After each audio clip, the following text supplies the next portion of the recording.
had no idea that Tyler Perry Studios' schedule was so drastic. If you're working on a regular network show, they take a whole week to film an episode. Tyler Perry Studios, they film an episode in one day. Everybody wants to know, why'd you walk away from $50 million? And I have proof. It's not like I'm just making false accusations.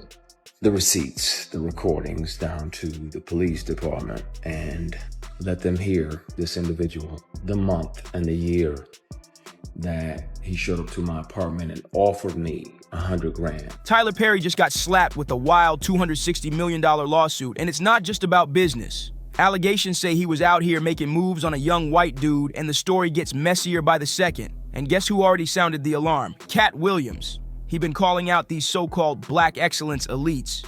Yeah, the same ones the media loves to praise, saying they're actually some of the shadiest folks behind closed doors, preying on the weak while flashing that polished public image. Now Katt's doubling down, dropping bombs about what he's calling Tyler Perry's white boy casting couch. And when you hear the details, it's hard not to connect the dots. Tyler Perry might have built his empire from the bottom up, coming from homelessness to billionaire status with his Medea empire and a massive film studio. But according to Katt and others, there's a whole dark chapter nobody's talking about. But here's a story time about how filming Meet the Browns was the most stressful and hardest thing that I've ever done in my entire life. I had no idea that Tyler Perry Studios' schedule was so drastic. If you're working on a regular network show, they take a whole week to film an episode. Tyler Perry Studios, they film an episode in one day. The character was Jeffrey, a fat high school teenager who was very intellectual, who was getting bullied at school. I take 2 to 3 days to learn the entire script. On the day of filming, first thing we do is a table read. I know all of my lines. I'm ready to go. So the director, who is Alfonso Ribeiro Carlton in The Fresh Prince of Bel-Air, he starts to block us, telling the actors where to go, where to stand. Mr. Perry comes in, everything changes. So we literally run the entire episode for him, and he hates it. Does that mean I have to learn a whole new script? Yes, that's what it means. Mr. Perry on the spot starts rewriting the entire script, and he's feeding me the lines to say, and the director is kind of standing on the side like, you better do it, because if not, they will fire you. Here is where the shoe hit the fan. So in the middle of Mr. Perry changing up the scenes, he says, you know, I want Jeffrey to be gay, and he has a crush on his bully. That's not what I auditioned for. Katt Williams has been throwing shots at the so-called gatekeepers in Hollywood for years, saying some black men only get to the top if they sell out or play roles that straight up tear down their manhood. And guess whose name keeps popping up first? Tyler Perry. Katt's been crystal clear about it. He ain't got personal beef with Tyler. In fact, he's even given him props for being a hard worker. But then, boom, he dropped a bombshell that left people speechless. Katt straight up said Tyler Perry is a drag queen behind closed doors and allegedly surrounds himself with younger men for questionable reasons. And no, he wasn't joking, playing, or doing stand-up. Katt was dead serious, claiming this is how Tyler really moves in the background. According to him, those roles some men land in Tyler's world come with strings attached, and it ain't just about talent. Tyler Perry's so-called casting couch ain't free, and now it's looking like way too many receipts are starting to surface. I'm glad you're here. Everybody wants to know, why'd you walk away from $50 million? I wasn't walking away from the money. I was walking away from the circumstances with the newfound plateau. Yeah. It was completely outside of my frame of reference. I've been in show business since I was 14. I've heard the stories, seen these kinds of things play out in front of me. I mean, you see it before. Look, Mariah Carey made a $100 million deal, and 3 months later, she's all of a sudden mysteriously crazy. Or Martin Lawrence punches through and he's waving a gun on the street screaming, they're trying to kill me. Yeah, we hear those stories. And it always happens around the time in their career where it seems as though they're crossing over the next plateau. Yeah. It's incredibly stressful. Yeah. Katt Williams wasn't just ranting. Other actors are stepping forward too, and their stories are adding serious weight to the claims. One of the loudest voices, Brandon Jay, an actor and vocal coach who went viral after exposing his own weird encounter with Tyler. Brandon said he originally booked a role on Meet the Browns as a high school teen named Jeffrey. Everything seemed normal until Perry swooped in at the last minute and completely flipped the script. Brandon says Tyler changed the character into a gay teen with a crush on his bully, something he never signed up for and definitely didn't audition for. Word on the street is, this ain't a one-time thing. Allegedly, Tyler Perry has a habit of pulling the same move with any man he's interested in. And now it's not just talk. Actor Derek Dixon is taking it to court. He's the one who played Dale in The Oval, and he's now suing Tyler Perry for a jaw-dropping $260 million over alleged misconduct. According to the court docs, Derek came with full receipts, dates, text messages, even locations, accusing Tyler of trying to lure him into bed. The whole thing reportedly kicked off back in 2019 when Perry spotted Derek in a crowd at an event. Out of nowhere, he asked for his number and said he had a role in mind for him. And just like that, Derek landed a small part in Ruthless. But that's when things allegedly got shady. He's got the whole world in his hands. Got the whole world in his hands. Hey, I'm just sitting here on my porch just looking. What am I looking at? I'm looking to the hills from whence cometh my help. For my help? Some of y'all know the rest. I just wanted to come on and just tell everybody, just be as calm as you can. Derek says Perry invited him to his Atlanta mansion in January 2020, thinking it was just a networking opportunity.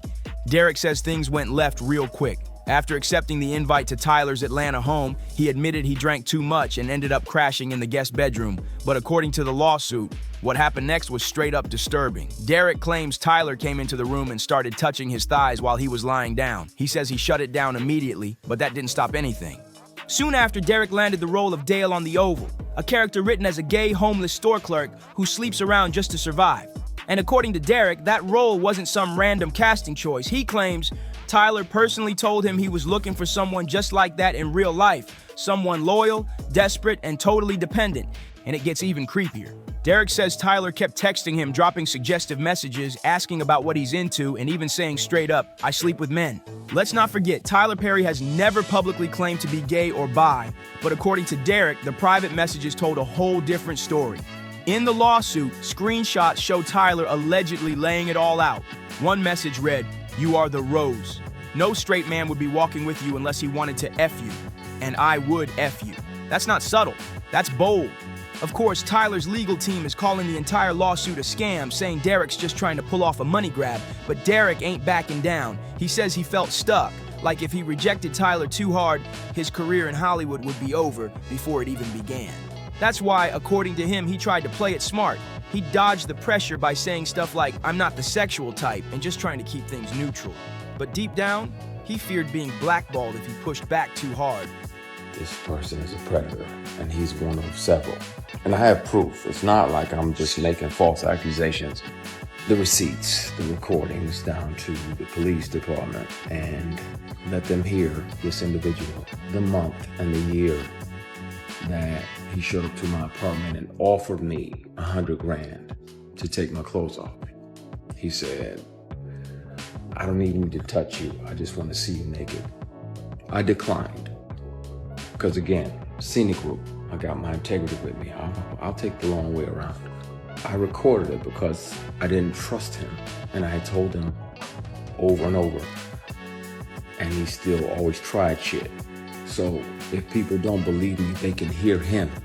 I can press play and you can hear the person and you'll know immediately who the person is that's offering me $100,000 to strip. You'll know right away, and it'll break your heart. And now, Katt Williams' warnings are starting to hit way harder, like the man knew what was coming. Katt once said, "The second you push back against Hollywood's twisted system, they'll slap the crazy label on you to shut you up." That's exactly what he said happened to Dave Chappelle. Remember when Dave walked away from that $50 million Comedy Central deal? He told the world he wasn't trying to be a puppet anymore. But instead of respecting that, the industry turned it into a circus. Oprah brought him on her show, trying to get him to admit he had some kind of breakdown, but Dave just looked her dead in the eye and said no. Didn't matter though. The media already had their narrative.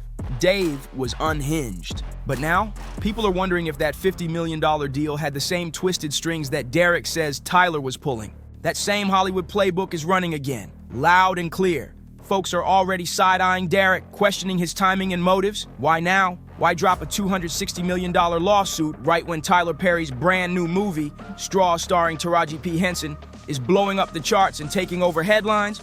People are calling it a money grab, a smear campaign, a PR ambush. But once again, Katt Williams already warned us. He said the moment you go at the elite, they'll flip the script and make you the villain. Even if you're the one who got hurt, suddenly you're the liar.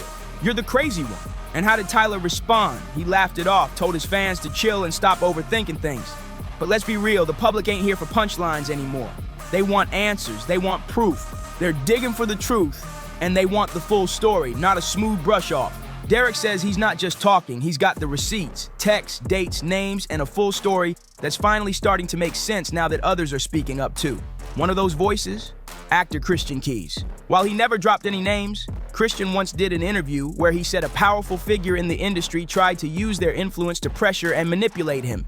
He didn't have to say who. The internet did the math. Christian had been in multiple Tyler Perry productions, and when you match up the timelines, it's hard not to connect the dots. The clues are there, and people are watching, and even 50 Cent jumped in. He posted a pic with Tyler Perry and added a wild caption. Did that dude just say what I think he said? Nah, we ain't jacking this game. He was clearly poking fun, but it showed where his loyalty lies. 50's always praised Tyler for boosting his media game. This ain't new. It's been bubbling for years. People are now even questioning where the whole Madea character really came from. One user didn't hold back, saying, "This ain't the world trying to tear down another black man. This is him finally facing the heat for his shady choices." And let's not forget what Katt Williams said. At best, these dudes are gonna get exposed. Now we want to hear from you. Was this long overdue? Or just another messy Hollywood controversy blowing up the internet? Drop your thoughts in the comments. Don't hold back. If you're rocking with bold voices, real stories, and zero filters, hit that like, smash that subscribe, and share this with someone who needs to see the truth. Got more heat coming, so don't blink. Another clip's waiting just around the corner. See you in the next one.